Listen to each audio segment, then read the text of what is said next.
ஓம் அண்ட பேரண்டமே போற்றி, ஓம் ஆதி வராகியே போற்றி. எண்ணம் போல் வாழ்க்கை, எண்ணம் போல்தான் வாழ்க்கை. வராகி அம்மாவின் பிள்ளைகளுக்கு இந்த தாயின் அன்பும் ஆசீர்வாதமும் என்றுமே முழுமையாக கிடைக்கும். பிள்ளையே, இன்று உன் வராகி அம்மா என்னுடைய வாக்கினை தர வரவில்லை. மாறாக உன்னுடைய குலதெய்வத்தின் வாக்கு ஒன்றினை கொண்டு வந்திருக்கிறேன். நான் கொண்டு வந்திருக்கிறேன் என்றால் அதற்கு ஒரு காரணம் இருக்கிறது அல்லவா? அதை உன்னால் புரிந்து கொள்ள முடியும் அல்லவா? என் தங்கமே, உன்னுடைய குலதெய்வத்திற்கு உன்னுடைய குடும்பத்தில் இருக்கின்ற ஒரு நபரின் மீது அதிருப்தி ஏற்பட்டிருக்கிறது. அந்த அதிருப்தியானது இன்று உன்னிடத்தில் பேச வேண்டும் என்று அவர்களை தூண்டி இருக்கிறது. எல்லாவற்றிற்கும் ஒரு மிகப்பெரிய காரணம் ஒன்று இருக்கிறது. அதற்கு காரணம் என்ன தெரியுமா? உன்னுடைய குலதெய்வத்தின் மனதில் இருக்கின்ற அந்த நீங்காத வேதனைதான். நம் குலத்தில் இருக்கிறவர்களே இது போன்று செய்கிறார்களே என்று மிகுந்த மனவேதனையில் இருந்து கொண்டிருக்கிறார்கள். என் தங்கமே, உன்னுடைய மனதிற்குள் இப்பொழுது என்னென்ன எண்ணங்கள் ஓடுகிறது என்பதை எல்லாம் புரிந்து கொள்ள முடிகிறது. என் குலத்தில் அப்படி யார் இப்படிப்பட்ட ஒரு சூழ்நிலையை உருவாக்கி இருக்கிறார்கள்? குலதெய்வத்திற்கே அவர்கள் மீது வெறுப்பு வருகிறதே என்றால் அப்படி என்ன நடந்துவிட்டது என்று நீ நினைக்கிறாய்? என் தங்கமே, இதை நீ உன் குலதெய்வத்தின் வாயாலே கேட்டுக்கொள். இப்பொழுது இந்த வராகி உன்னுடைய குலதெய்வத்தின் வாக்கினை அப்படியே சொல்கிறேன். அவர்கள் என்னிடத்தில் என்ன சொன்னார்கள் அதை நான் உன்னிடத்தில் அப்படியே சொல்லி தெரிவிக்கிறேன். என்னவென்பதை நீ முழுமையாக புரிந்து கொண்டால் போதும். உனக்கு என்ன நடந்தது, எதனால் இப்பொழுது இப்படி நடக்கிறது என்பதை தெரிந்து கொள்வாய். என் தங்கமே, இதோ உன் குலதெய்வம் சொல்வதை நீ முழுமையாக கேள். என் தங்கமே, நான் தான் உன்னுடைய குலதெய்வம். என்னுடைய குலத்தில் இருக்கின்ற எல்லா குழந்தைகளையும் நான் ஒன்று போலதான் பார்க்கிறேன். அதுபோல அவர்களும் எல்லோருக்கும் ஒற்றுமையாக தான் இருப்பார்கள் என்று நான் என்னாலும் நினைத்து கொண்டிருக்கின்றேன். நான் இங்கே பாடுபடுவது என்னுடைய குலத்தில் இருக்கின்ற எல்லா குழந்தைகளும் சந்தோஷமாக இருக்க வேண்டும். அவர்கள் எப்பொழுதும் ஒற்றுமையாக இருந்து இந்த குலத்தை நல்லபடியாக வழிநடத்த வேண்டும். எனக்கு பூஜைகளை செய்யும் பொழுதெல்லாம் இவர்கள் ஒற்றுமையாக நின்று கொண்டிருக்க வேண்டும் என்றுதான் நான் நினைக்கிறேன். ஆனால் இவர்களோ இப்பொழுது என்ன செய்து கொண்டிருக்கிறார்கள் தெரியுமா? என் பிள்ளை, உனக்கு இந்த விஷயம் தெரிந்திருக்க வாய்ப்பில்லை. ஏனென்றால் அவர்கள் என்னிடத்தில் வந்து சொன்ன விஷயம் எனக்கு தானே தெரியும். என் பிள்ளை, உன்னை பற்றி அவர்கள் என்ன சொன்னார்கள் என்பதை நான் மட்டும்தான் அறிவேன். அது எத்தனை பெரிய தவறான விஷயம் என்பதை உனக்கு தெரிந்த பிறகு இப்பொழுது அவர்கள் மீது நான் மிகப்பெரிய வெறுப்பில் இருந்து கொண்டிருக்கிறேன். என் குழந்தையே, மிக பெரிய துரோகத்தை உனக்கு செய்ய வேண்டும் என்று என்னிடம் வந்து கேட்கின்றார்கள். நீ என்னுடைய குலசாமி அல்லவா?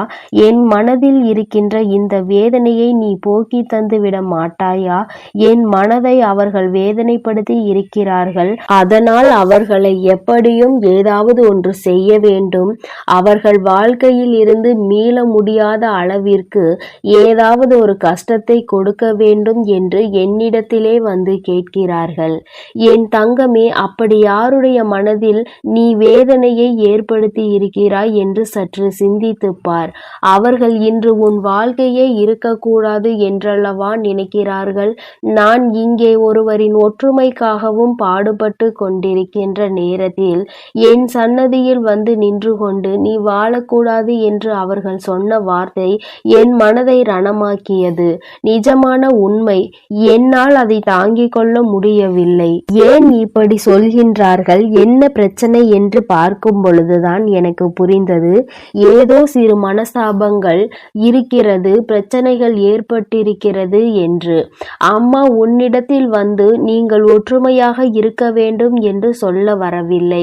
உன் பக்கம் தவறு இருக்கிறதா, அவர்கள் பக்கம் தவறு இருக்கிறதா என்று நிச்சயமாக அறிந்து கொள்ள வேண்டியது என்னுடைய பொறுப்பு. தவறு இருப்பவர்கள் பக்கம் நின்று நான் நிச்சயமாக பேச மாட்டேன். யார் பக்கம் நியாயம் இருக்கிறதோ அவர்களுக்கு நிச்சயமாக நியாயத்தை வழங்குவது என்னுடைய கடமைதான். ஆனால் ஒருபோதும் தவறு செய்யாதவர்களுக்கு தண்டனை வழங்குவது என்னுடைய வேலை கிடையாது. எனக்கு என்னுடைய குழந்தைகளின் மனதை சரி செய்து அவர்களை நல்வழிப்படுத்துவது மட்டும்தான் நான் நல்வழிப்படுத்துவதற்காக பாடுபட்டு கொண்டிருக்கிறேனே தவிர ஒருபோதும் யாருக்கும் தண்டனையையும் கொடுக்க வேண்டும் என்று நினைக்கவில்லை. உனக்கு இது போன்று செய்ய வேண்டும் என்று நினைத்தவர்கள் இன்னும் என்னவெல்லாம் செய்ய துணிவார்களோ என்று தெரியாமல் தான் நான் சற்று மனக்குழப்பத்தில் இருந்து கொண்டிருக்கிறேன். என் தங்கமே, ஒன்றை நன்றாக புரிந்து கொள். யாரிடத்திலும் உனக்கு என்ன மனக்கசப்புகள் இருந்தாலும் சரி, நீ அந்த மனக்கசப்புகளை எல்லாம் உன்னிடத்தில் இருந்து தூக்கி எறிந்துவிட்டு எந்த ஒரு சண்டையும் அவர்களிடத்தில் உனக்கு வேண்டாம். அதற்காக நீ எல்லாவற்றையும் பொறுத்து கொண்டு செல்ல வேண்டும் என்று நான் சொல்லவில்லை. எதுவாக இருந்தாலும் அதை என்னிடத்தில் நீ விட்டுவிடு என்றுதான் அம்மா சொல்கிறேன். என் தங்கமே, நீ என்னிடத்தில் விட்டுவிட்ட பிறகு அதையெல்லாம் நான் பார்த்து கொள்வேன். அது என்னுடைய பொறுப்பல்லவா? அதன் பிறகு நான் அவர்களுக்கு என்ன செய்ய வேண்டுமோ அதை நான் செய்து விடுகிறேன். என் குழந்தையே, உன்னுடைய மனதில் இருக்கின்ற இந்த வேதனைகளுக்கெல்லாம் நான் இப்பொழுது உனக்கு பதிலை தந்து விடுகிறேன். இவர்கள் செய்ய நினைத்த விஷயம், உன் வாழ்க்கையை அழிக்க நினைத்த விஷயம் எனக்கு மட்டுமே தெரிந்தது. நான் இப்பொழுது உன்னிடத்தில் சொல்லி இருக்கிறேன். அதனால் நீ பயப்பட வேண்டாம். சொன்னது என்னிடம்தானே. உனக்கு ஏதாவது ஆக வேண்டும் என்றால் அது என்னை தாண்டிதானே ஆக வேண்டும். என் தங்கமே, இப்பொழுது என்னிடத்தில் வந்து உன்னுடைய வாழ்க்கையை கெடுக்க வேண்டும் என்று சொன்னதற்கு அவர்களை விட்டு விட்டேன் என்று நினைக்கலாம். நிச்சயமாக அவர்களை நான் விட்டுவிடவில்லை.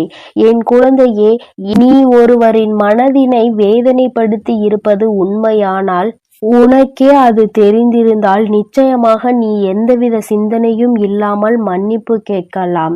தவறு உன் பக்கம் இருக்கும் பட்சத்தில் அதை நீ செய்வதில் எந்த ஒரு தவறும் கிடையாது. அதே சமயத்தில் தவறு அவர்கள் பக்கம் இருக்கிறது என்றால் நான் அவர்களுக்கு கொடுக்க போகின்ற தண்டனை என்ன தெரியுமா? இந்த தெய்வத்தினுடைய பார்வை சில நாட்கள் அவர்கள் மீது இருக்காது. அவர்கள் உனக்கு என்ன செய்ய வேண்டும் என்று நினைத்தார்களோ அது அவர்கள் வாழ்க்கையில் நடந்தால் அது எத்தனை வேதனையை கொடுக்கும் என்று சில நாட்களில் அவர்கள் புரிந்து கொண்டு வரட்டும். நிச்சயமாக புரிந்து கொண்ட பிறகு என்னிடத்தில் மன்னிப்பு கேட்க வருவார்கள். அதன் பிறகு நான் அவர்கள் வாழ்க்கையை மீண்டும் பழைய நிலைமைக்கு திருப்பி கொடுத்து விடுவேன். இதுதான் இப்பொழுது நான் செய்ய துணிந்திருக்கிறேன். உனக்கு இதனை தெரிந்து கொள்ள வேண்டும். ஏனென்றால் எல்லோருமே நம்மோடு நன்றாக இருப்பார்கள். நாம் ஒருவருக்கொருவர் நல்லதை செய்தாலும் கெட்டதை செய்தாலும் நம் மீது வஞ்சக எண்ணம் ஒருவருக்கு வந்து விட்டது என்றால் அவர்கள் குலதெய்வத்திடம் கூட வந்து வாழ்க்கையை அழிக்க சொல்வார்கள் என்பதை நீ புரிந்து கொள்ள வேண்டும். குலத்தில் இருக்கின்றவர்கள் சில பேர் என்னுடைய கோவிலில் நின்று சண்டையிடுகிறார்கள். இதுவெல்லாம் எனக்கு எத்தனை வேதனையை ஏற்படுத்தும் என்பதை அறிந்திருக்க அவர்களுக்கு வாய்ப்பில்லை. என்னுடைய பொறுமைக்கும் ஒரு எல்லை உண்டு. என்னுடைய பொறுமையின் எல்லை மீறும் பொழுதுதான் அவர்களின் குலத்தை நான் காக்காமல் சென்று விட்டால் என்ன செய்து விடுவார்கள்? நான் அவர்களின் குலத்தை காக்கின்ற தெய்வம். அவர்களை எத்தனை அன்போடு என்னாலும் அரவணைக்க காத்து கொண்டிருக்கிறேன். அவர்கள் மீது எத்தனை அன்பினை அள்ளி கொடுத்து காத்து கொண்டிருக்கிறேன். ஆனால் அவர்களோ என் மீதும் என்னை பற்றிய சிறிதளவு சிந்தனை கூட இல்லாமல் இது போன்று செய்து விடுகிறார்கள் அல்லவா? நிச்சயமாக இவையெல்லாம் மாற வேண்டும். உன்னுடைய வாழ்க்கையில் நடந்த எல்லாவற்றையும் நான் மாற்றி கொடுக்கிறேன். நீ சந்தோஷமாக இருக்க வேண்டும். தவறு செய்திருந்தால் மன்னிப்பு உன் பக்கம் இருக்க வேண்டும். தவறு இல்லை என்றால் தண்டனையையும் நான் வழங்குகிறேன். என் குழந்தையே, உன்னுடைய குலதெய்வத்தின் வாக்கினை கேட்டாய் அல்லவா? நிச்சயமாய் உனக்கு யாரோ ஏதோ தீய வினைகளை செய்ய நினைத்திருக்கிறார்கள். அதை அவர்கள் நிச்சயமாக தடுத்து நிறுத்தி விடுவார்கள். இருக்கிறார்கள். அதனால் என் தங்கமே, யார் மீது எந்த வஞ்சனை எண்ணங்களும் உனக்கு இருந்தால் உடனடியாக அதனை நீ சரி செய்து கொள்வதற்கு குடும்பத்திற்குள் எந்த விதமான பிரச்சனைகளும் வேண்டாம் என்றுதான் அவர்கள் விருப்பப்படுகிறார்கள். குல ஒற்றுமையாக இருந்தால்தான் அவர்கள் மனது சந்தோஷம் அடையும் என்றார்கள். என் தங்கமே, உன்னுடைய பிரச்சனையை அவர்களிடத்தில் தீர்க்க முடியவில்லை என்றால் அப்படிப்பட்ட நபர்களை விட்டு நீ விலகிவிடு. அதில் எந்த ஒரு தவறும் இல்லை. மன்னிக்க கூடிய காரியமாக இருந்தால் மன்னித்து ஏற்றுக்கொள் என்றுதான் கேட்கின்றார்கள். என் அன்பு குழந்தையே, உனக்கு இந்த குலதெய்வத்தினுடைய ஆசீர்வாதமும் உன் வராகி அம்மாவினுடைய ஆசீர்வாதங்களும் எப்பொழுதும் முழுமையாக இருக்கும். அதனால் இது போன்ற காரியங்களிலிருந்து நீ எப்பொழுதும் விலகி இருக்கப்பார். என் தங்கமே, நீ எதற்காகவும் கலங்காதே, எதை நினைத்தும் வருந்தாதே. நீ நல்லதையே நினைத்தால் உன் வாழ்வில் எப்பொழுதும் நல்லது மட்டுமே நடக்கும். என் செல்ல குழந்தையே, இந்த குலதெய்வமானவள் உன்னுடைய இல்லத்திற்குள் இருந்தால் மட்டும்தான் உன்னால் என் வாக்கினை கேட்க முடியும். என் தங்கமே, அப்படியானால் இன்று உன் தாயானவள் நான் உன்னுடைய இல்லத்திற்குள் இருக்கிறேன். என் தங்கமே, என்னை நீ இன்று முழுமையாக உணரப்போகின்ற தருணம். இந்த தாயானவள் உன் வாழ்க்கையில் என்னவெல்லாம் செய்து கொடுக்கிறாள் என்பதை நீ புரிந்து கொள்ள வேண்டிய தருணம். என் தங்கமே, ஒவ்வொரு நாளும் உன்னுடைய வாழ்க்கையில் நான் சில நல்ல விஷயங்களை நடத்தி கொண்டே இருக்கின்றேன். இன்று உன் வாழ்க்கையில் என்ன நடக்கப் போகிறது என்பதை நீ உணரப் போகின்றாய். அதி முக்கியமான தருணத்தில் இருந்து கொண்டிருக்கின்றாய். நான் நடத்தி கொடுக்கின்ற விஷயங்கள் எல்லாமே உன்னுடைய நல்லதிற்காக மட்டுமே என்பதை நீ புரிந்து கொள்ள போகின்றாய். என் தங்கமே, ஒவ்வொரு நாளும் நான் உன்னுடைய இல்லத்தில் குடியிருந்து உனக்கான பல நல்ல விஷயங்களை செய்து கொடுக்கும் பொழுதெல்லாம் நீ அதனை உணராமல் இருந்து விட்டாய். அதற்கு காரணம் என்ன தெரியுமா? இந்த தாயானவள் உன் இல்லத்தில் இருக்கிறேன் என்பதை நீ அறிந்திருக்கவில்லை. ஆனால் இன்று உன்னால் உணர முடியும் அல்லவா? உன் தாயானவள் நானே உன்னிடத்தில் சொல்லிக் கொண்டிருக்கின்றேன் அல்லவா? நான் உன்னுடைய இல்லத்திற்கு இன்று முழுமையாக வந்து விட்டேன். நான் உன்னை ஆசீர்வதிக்க காத்து கொண்டிருக்கின்றேன் என்பதை நீ முழுமையாக புரிந்து கொண்டாய் அல்லவா? நிச்சயமாக இதுவெல்லாம் உன்னை வாழ்க்கையில் எந்த நிலைக்கு கொண்டு செல்ல போகின்றது என்பதை நீ கூடிய விரைவில் தெரிந்து கொள்ள போகின்றாய். இன்று இரவு உன் குலதெய்வம் உன்னுடைய இல்லத்தில் நடத்தி கொடுக்கக்கூடிய ஒரு அதிசக்தி வாய்ந்த மாற்றத்தை நீ நாளைய விடியலில் காண போகின்றாய். அம்மா என்று அதிசயத்தை நடத்தி கொடுப்பாள் என்று நீ எதிர்நோக்கி காத்து கொண்டிருந்தாய் அல்லவா? அந்த அதிசயம் இன்று உன் வாழ்க்கையில் நடக்கப் போகிறது என்றால் அது உனக்கு கசக்குமா என்ன? என் தங்கமே, நான் என்றுமே உன்னை முழுமையாக உணர்ந்தவள். என் குழந்தைக்கு என்ன வேண்டும் என்பதை தெளிவாக புரிந்து கொண்டவள்.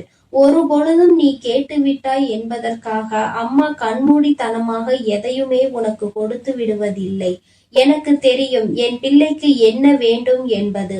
என் பிள்ளை என்னிடத்தில் எதை கேட்டு நிற்கின்றாயோ அதை உனக்கு நான் நிச்சயமாக தந்து கொண்டேதான் இருப்பேன். ஒரு நாளும் நான் உன்னிடத்தில் எந்த விஷயத்தையும் கேட்டு தராமல் இருந்திருக்கிறேன் என்றால் அதற்கு ஒரே ஒரு காரணம் மட்டும்தான் இருக்க முடியும். இதை கொடுத்தால் என் பிள்ளைக்கு முழுமையான சந்தோஷம் கிடைக்காது. பாதியிலேயே இந்த சந்தோஷம் என் பிள்ளையை விட்டு பறிபோகும். அப்படி பறிபோகும் என்றால் என் குழந்தை நிச்சயமாக மிகுந்த மனவேதனையில் தவித்து நிற்பாய். வேதனைகளும் சோதனைகளும் அதிகமாக வாழ்க்கையில் வாட்டி எடுக்கும் என்பதை உணர்ந்துதான் அப்படி ஒரு நிலைமை உனக்கு வந்துவிடக் கூடாது என்பதற்காக மட்டும்தான் அம்மா இப்படியெல்லாம் உன் வாழ்க்கையில் உனக்கு பல விஷயங்களை எல்லாம் பார்த்து பார்த்து செய்து கொண்டிருக்கின்றேன். என் குழந்தையின் மனதிற்குள் முதலில் தேவையில்லாத சந்தேகங்களை நீ தூக்கி எறிந்துவிடு. எது உனக்கு சரி வரும் என்று எனக்கு தோன்றுகிறதோ அதை நான் உன் கைகளில் தராமல் விட்டுவிட மாட்டேன். என் தங்கமே, ஒவ்வொரு நாளும் விடியும் பொழுது என் குழந்தைக்கு மனதில் ஏதோ ஒரு குழப்பம் இருந்து கொண்டேதான் இருக்கிறது. இன்று உன்னுடைய மனது குழப்பம் இல்லாமல் தெளிவாக எதிர்நோக்கி நிற்கின்றதோ அன்று நீ இந்த வாழ்க்கையில் எல்லாவற்றையும் என் தங்கமே, முதலாவது இந்த தாயானவள் உன் வாழ்க்கையில் எதற்காக வருகின்றாள், உன்னுடைய இல்லத்திற்குள் எதற்காக நிறைந்து இருக்கின்றாள் என்பதையும் நீ புரிந்து கொள்ள வேண்டும். வெற்றி உன் வாழ்க்கையில் இருப்பதை அந்த நேரத்தில் உனக்குள் நீ அதனை உணர்ந்து கொள்ள வேண்டிய விஷயம், எதற்காக இவள் அன்பினை நமக்கு முழுமையாக கொடுக்கின்றாள் என்பதை. என் தங்கமே, எப்பொழுதெல்லாம் உனக்கு மனதில் என் மீது சந்தேகம் வருகின்றதோ அப்பொழுதெல்லாம் நீ ஒன்றை மட்டுமே தெளிவாக உணர்ந்து கொண்டாலே போதும். எப்பொழுதெல்லாம் உன் வாழ்க்கையின் மீது உனக்கு நம்பிக்கை இல்லாமல் போகின்றதோ அப்பொழுது நீ ஒன்றை மட்டும் செய்தால் போதும். என் தங்கமே, தெய்வத்தின் மீது நம்பிக்கை இல்லை என்றால் என் தங்கமே, நடப்பது எல்லாமே நன்மைக்காகவே நடக்கட்டும் என்று நீ விட்டு விடு. என் தங்கமே, இந்த மனநிலை உனக்குள் இருந்து விட்டால் உன்னுடைய வாழ்க்கை எல்லாம் நல்லதும் ஒரு நாள் உன் வாழ்க்கையில் நிச்சயமாக நடந்துவிடும். அப்பொழுது இந்த வாழ்க்கையினுடைய அர்த்தத்தை நீ புரிந்து கொள்வாய். என் தங்கமே, நீ என்றுதான் இந்த தாயின் அன்பினை புரிந்து கொள்ள போகிறாய்? ஏன் என்னை தினமும் எதிர்நோக்கி காத்து கொண்டிருக்கின்றாய்? நான் உன் இல்லத்தில் முழுமையாக நிறைந்திருப்பதை நீ உணர வேண்டும் என்றால் என் மீது உனக்கு அதிக நம்பிக்கை இருக்க வேண்டும். நம்பிக்கையின் பலனை நீ அடைய வேண்டும் என்றால் நிச்சயமாக இந்த தாயானவள் உன் மீது காட்டுகின்ற பாசத்தை முழுமையாக உணரும் தருணத்தில் நீ வந்து கொண்டிருக்க வேண்டும். இன்று உனக்கு அந்த சூழ்நிலையை நான் உருவாக்கி கொடுத்திருக்கிறேன் என்றுதான் நான் சொல்கின்றேன். என் தங்கமே, அம்மா பேசும் பொழுது உனக்கு தோன்றலாம், நம் தாயானவள் எதற்காக சொன்னதையே சொல்லிக் கொண்டிருக்கிறாள், அவள் நம்மிடம் அப்படி என்னதான் சொல்ல முயற்சிக்கிறாள் என்று நீ நினைக்கலாம். என் தங்கமே, நான் உன்னிடத்தில் சொல்ல முயற்சிக்கின்ற விஷயம் ஒன்றே ஒன்றுதான். என்றைக்கும் உன் வாழ்க்கையில் நான் நிறைந்திருக்கிறேன். கஷ்டங்கள் எல்லாவற்றிலும் உனக்கு உறுதுணையாக இருந்து உனக்கு நல்ல பதிலை கொடுப்பவள் நான். என்றென்றைக்கும் உனக்கு கஷ்டங்களை கொடுத்தவர்களை கண்டுகொள்ளாமல் இருக்க மாட்டேன். ஏதேனும் ஒரு வழியில் அவர்களை உன் வாழ்க்கையில் இருந்து விலக்கி வைப்பேன். இரவென்பது என் குழந்தைக்கு மனதில் கலக்கத்தை கொடுக்க கூடியது. என் தங்கமே, கண்ணீரை கொடுக்க கூடியது. இரவென்பது என் குழந்தைக்கு நிம்மதியான உறக்கத்தை மட்டும்தான் கொடுக்க வேண்டும். அந்த உறக்கத்தை தேடி அலைகின்ற என் பிள்ளை, இந்த இரவில் இந்த தாயானவள் என்னுடைய அன்பினை முழுமையாக நீ புரிந்து கொண்டு விடுவாயானால் இதைவிட சந்தோஷம் உன் வாழ்க்கையில் வேறென்ன இருக்க போகிறது?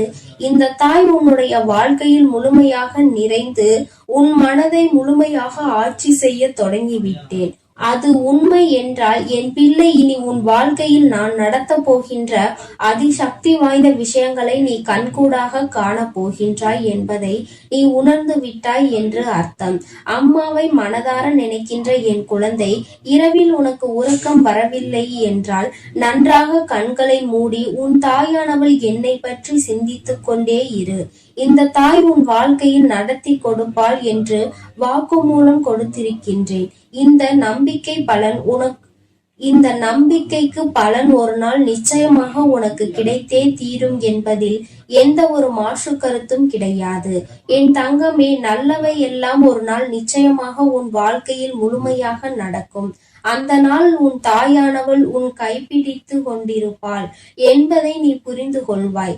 என் தங்கமே, நான் உன்னிடத்தில் மீண்டும் மீண்டும் சொல்லிக் கொள்கின்ற ஒரு விஷயம், எந்த ஒரு சூழ்நிலையிலும் எந்த ஒரு கஷ்டத்திலும் உனக்கு யாரும் இல்லை என்று மட்டும் நீ நினைத்து விடாதே. எந்த நேரத்திலும் உன்னை காப்பாற்ற, உன்னை அரவணைக்க உன்னை பெற்ற தாயாக இந்த அம்மா இருக்கிறாள் என்பதை மட்டும் நீ உணர்ந்து கொண்டாலே போதும். என் தங்கமே, உன்னுடைய உணர்வுகளுக்கு உயிர் கொடுக்க உன் அம்மா நான் உன்னை நாடி வருவேன் என்பதை நீ புரிந்து கொள்ள வேண்டும். காலத்தின் கட்டாயம் உன் வாழ்க்கையில் பல கஷ்டங்களை நீ சந்தித்து விட்டாய். ஆனால் இந்த வாழ்க்கை இனி உனக்கு பல நல்ல மாற்றங்களையும் நல்ல திருப்பங்களையும் கொடுக்க போகின்றது. அதனை நீ உணர்கின்ற நேரத்தில் இந்த தாயின் அன்பினையும் முழுமையாக நீ புரிந்து கொள்வாய். வெற்றிக்கு மிக அருகில் நின்று கொண்டிருக்கின்ற உனக்கு இனி வாழ்க்கையில் எந்த கவலைகளும் வந்து விடாது. என் தங்கமே, இனியாவது மன நிம்மதியோடு உறங்கு. உன்னை என்றும் காப்பாற்ற உன் தாயானவள் நான் இருக்கிறேன் என்ற நம்பிக்கையோடு. என் செல்ல குழந்தைக்கு இந்த தாயானவளினுடைய ஆசீர்வாதங்கள் எப்பொழுதும் முழுமையாக இருந்து கொண்டே இருக்கும். என் தங்கமே, அதனால் நீ எதற்காகவும் கலங்காதே, எதை நினைத்தும் வருந்தாதே. நீ நல்லதையே நினைத்தால் உன் வாழ்வில் எல்லாம் உனக்கு நல்லதாகவே நடக்கும். உன் தாயானவள் எப்பொழுதும் உன்னோடு இருந்து உனக்கானவற்றை செய்து கொடுக்க நான் காத்து கொண்டிருக்கிறேன் என்பதை நீ மறந்து விடாதே. நான் எப்பொழுதும் உன் இல்லத்தில் நிறைந்திருப்பது போல உன் மனதிலும் நான் நிறைந்திருப்பேன். எல்லாம் இனி நல்லதாகவே நடக்கும். ஓம் சக்தி, ஓம் ஆதிபரா சக்தி, ஓம் சக்தி, ஓம் ஆதிபரா சக்தி. என் அன்பு பிள்ளையே, நீ இப்போது என்ன மனநிலையில் இருக்கிறாய் என்பதை உன் தாய் நான் அறிவேன். என் பிள்ளையே, அதனால்தான் உன் வருத்தத்தை போக்க உனக்கான சத்திய வாக்கோடு உன் தாய் நான் வந்திருக்கிறேன். கவனமாக கேள் என் பிள்ளையே. குழந்தையே, உன் மனதிலும் உன் வீட்டிலும் இப்போது சூழ்நிலை சரியில்லை அல்லவா? அது எதனால் என நீ யோசித்து பார்த்தாயா? தாயே, நான் தினமும் பூஜைகள் செய்து கொண்டுதான் இருக்கிறேன். பக்தியோடு விரதங்களையும் கடைபிடித்து கொண்டுதான் இருக்கிறேன்.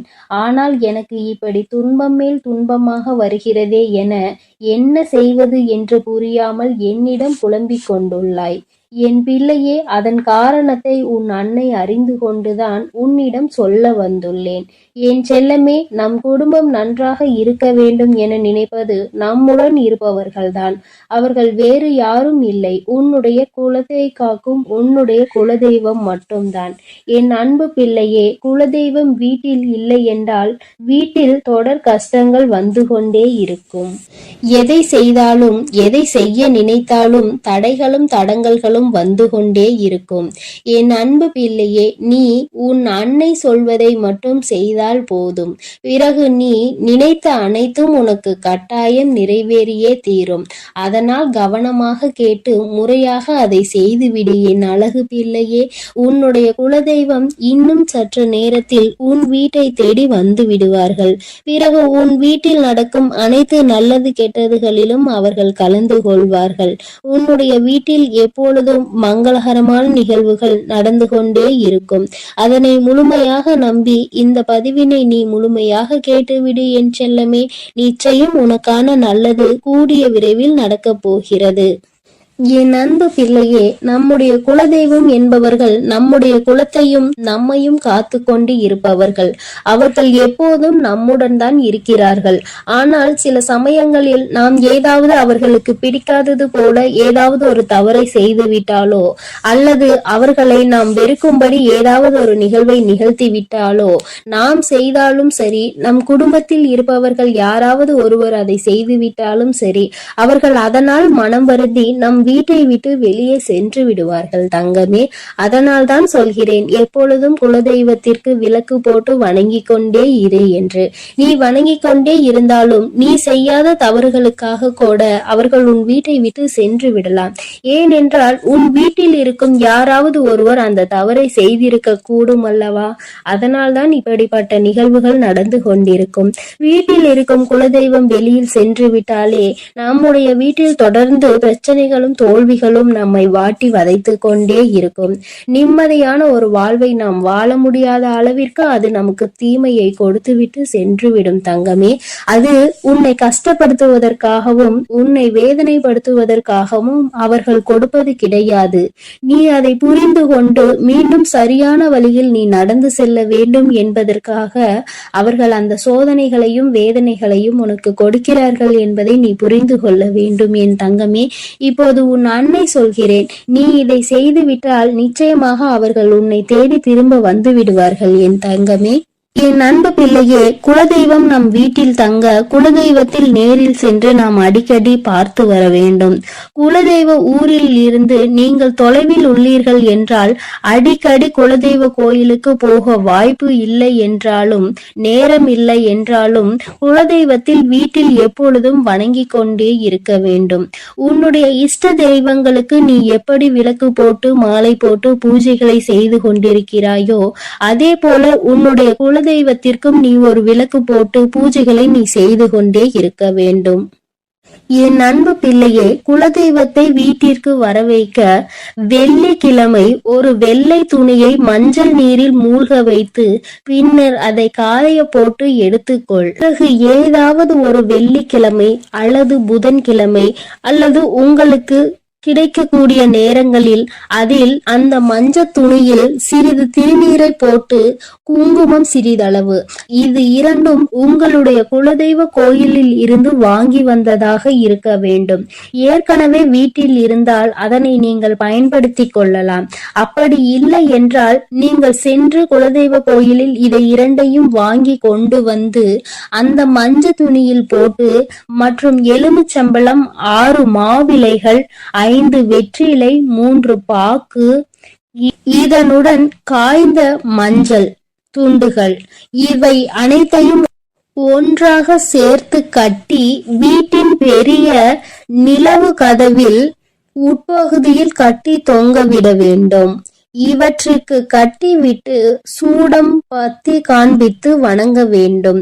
இவ்வாறாக நீங்கள் தினந்தோறும் வணங்கி வந்தால் குலதெய்வம் உங்கள் வீட்டிற்கு குடி வந்துவிடும். பிறகென்ன, தடைகள் உடையும், மகிழ்ச்சி பொங்கும், தொழில் வழி சிறப்பு உண்டாகும், பணப்புழக்கம் அதிகரிக்கும். என் அன்பு பிள்ளையே, இதனை கவனமாக கேட்டு நீங்கள் சரியாக செய்துவிட்டீர்கள் என்றால் உங்களுடைய குலத்தை காக்கும் குலதெய்வம் நிச்சயமாக உங்களோட இருப்பார்கள். அவர்கள் உங்களுக்கான நல்லது எது கெட்டது எது என்பதை முன்கூட்டியே அறிந்து உங்களுக்கான அனைத்து நன்மைகளையும் அவர்கள் செய்து கொடுத்து கொண்டே இருப்பார்கள். எதுவும் இன்னும் நல்லது நடக்கவில்லையே என நீ வருத்தப்படும் அளவிற்கு நிலைமை மோசமாக இல்லை செல்லமே. எல்லாம் சரியாகத்தான் நடந்து கொண்டிருக்கிறது. உன் கண் முன்னால் நிகழும் சின்ன சின்ன விஷயங்களை எல்லாம் நீ நினைத்து பயப்பட்டு கொண்டிருந்தாய். உன் கண் முன்னால் நடக்கும் பல விஷயங்கள் உனக்கு தெரியாமல் போய்விடும். நீ உன் கண்களை திறந்திருந்தாலும் அதனை உன்னால் அறிய முடியாமல் போய்விடும் என் தங்கமே. அதனால் நீ எதை நினைத்தும் பயப்படாமல் தைரியமாக இருந்து கொண்டே இருக்க வேண்டும். எங்கே நீ எதை செய்தால் நீ நினைத்தது நடக்கும் என்பதை நான் அறிவேன். அதற்கான வேலைகளை நான் தீவிரமாக செய்து கொண்டிருக்கிறேன். உன் நிலை, உன் கஷ்டங்களையும் நான் சரி செய்து கொண்டுதான் இருக்கிறேன். நீ படும் துயரங்களை மற்றவர்களுக்கு வேண்டுமானால் தெரியாமல் இருக்கலாம். ஆனால் நான் அறிவேன் குழந்தையே. உன் கண்ணீருக்கும் கவலைகளுக்கும் பதிலாக நான் உனக்கு சந்தோஷத்தை தரும் வகையில் இப்பொழுது நான் உனக்கான பதிலை சொல்லி இருக்கிறேன். அதனால் என் தங்கமே, நீ தைரியமாக இருக்க வேண்டும். இந்த ஊரே உன்னை பார்த்து வியக்கப் போகிறது. ஒருபோதும் சோர்ந்து போகாதே. உனக்கு துணையாக நான் எப்பொழுதும் இருப்பேன். உனக்கு சந்தோஷமான மகிழ்ச்சியும் தரும் விஷயங்களை நான் உனக்காக நடத்தி கொடுப்பேன். நீ வெற்றி பெற போகிறாய். கஷ்டமான சூழ்நிலை வரும்போது அதில் யாரும் சோர்வதில்லை, போராட கற்றுக்கொள்கிறார்கள். சமாளித்தால் வெற்றி, சமாளிக்க முடியாத கஷ்டம் என்பது ஒரு சிறப்பான அனுபவத்தை கொடுக்கும். இப்போது உன் கால நேரமானது உன்னை சோதனைக்கு உள்ளாக்கி உனக்கு துன்பங்களையும் கஷ்டங்களையும் கொடுத்து கொண்டிருக்கலாம். ஆனால் ஒருபோதும் நான் உன்னை தோல்வியடைய விட்டுவிட மாட்டேன். கஷ்டங்களை மட்டும் பார்த்து வளர்ந்த உன்னை இப்பொழுது சிம்மாசனத்தில் நான் அமர வைத்து அழகு பார்க்கவே, உன் தாயாக நான் நீ ஆசைப்படுகின்ற எல்லா விஷயங்களையும் உனக்கு நிறைவேற்றி கொடுக்கவே இப்பொழுது நான் உன்னை தேடி வந்திருக்கிறேன் தங்கமே. உன்னை கஷ்டப்படுத்தியவர்களை நீ பழிவாங்க வேண்டும் என்று நினைக்க அவசியமில்லை. காலம் அவர்களுக்கு கூடிய பாடத்தை சீக்கிரம் தண்டனையாக கொடுக்கும். அப்பொழுது நீ அவர்களை பார்த்து பாவம் இவ்வளவு கஷ்டப்படுகிறார்கள் என்று நினைப்பாய். உன்னுடைய நல்ல மனசு, இரக்கங்களும் மனிதாபிமானங்களும் எல்லாமே உனக்கு தெரியும் என் தங்கமே. என் மீது நம்பிக்கை வைத்து காத்திரு. உன் எல்லா சூழ்நிலைகளையும் போராடி போராடி கஷ்டப்பட்டு உனக்கான வாழ்க்கையை நான் நல்லபடியாக உன்னை வாழ வைப்பேன். என் அன்பு பிள்ளையே, நீ எவ்வளவு கஷ்டங்கள் ஏமாற்றங்கள் அடைந்தாலும் என் மீது நம்பிக்கை கொண்டு நீ பொறுமையோடு காத்து கொண்டிரு என் தங்கமே. அதை அனைத்தையும் நீக்கி நான் உன்னுடைய வாழ்க்கையை சிறப்பானதாக மாற்றி உன்னுடைய கரங்களில் நான் கொண்டு வந்து சேர்ப்பேன். உன்னை சந்தோஷமாக வாழ வைக்க வேண்டியது என்னுடைய பொறுப்பு. அதனால் நீ எதை நினைத்தும் கலங்காதே, எதற்காகவும் வருந்தாதே. நான் உன்னோடு தான் இருக்கிறேன். இப்பொழுது எப்படி உனக்கான விஷயத்தை நான் சொல்ல உன்னை தேடி வந்தேனோ அதே போல உனக்கான ஆறுதல்களை நான் ஒவ்வொரு பதிவிலும் உனக்காக கொடுத்து கொண்டுதான் இருக்கிறேன் என் தங்கமே. நீ இதை முழுமையாக கேட்கும் பொழுது நிச்சயமாக உன் வாழ்வில் நடக்கும் மாறுதல்களையும் ஆறுதல்களையும் நீ நிச்சயமாக கண்கூடாக பார்த்து கொண்டிருப்பாய் என்பது எனக்கு நன்றாக தெரியும் தங்கமே. நீ இனி எதற்காகவும் கவலைப்பட வேண்டாம். நான் உன்னோடு இருக்கிறேன். நான் உனக்காகவே இருக்கிறேன். உனக்கான நல்லதை எல்லாம் நான் செய்து கொடுத்து கொண்டே இருப்பேன். நீ நல்ல எண்ணங்களோடு இரு. உன்னுடைய வாழ்க்கையில் நல்லது மட்டுமே நடக்கும் என்பதற்கு நான் என் அன்பு பிள்ளைகளுக்கு இந்த வராகி அம்மாவின் ஆசீர்வாதமும் அருளும் முழுமையாக கிடைக்கட்டும். ஓம் அண்ட பேரண்டமே போற்றி. ஓம் ஆதி வராகியே போற்றி போற்றி.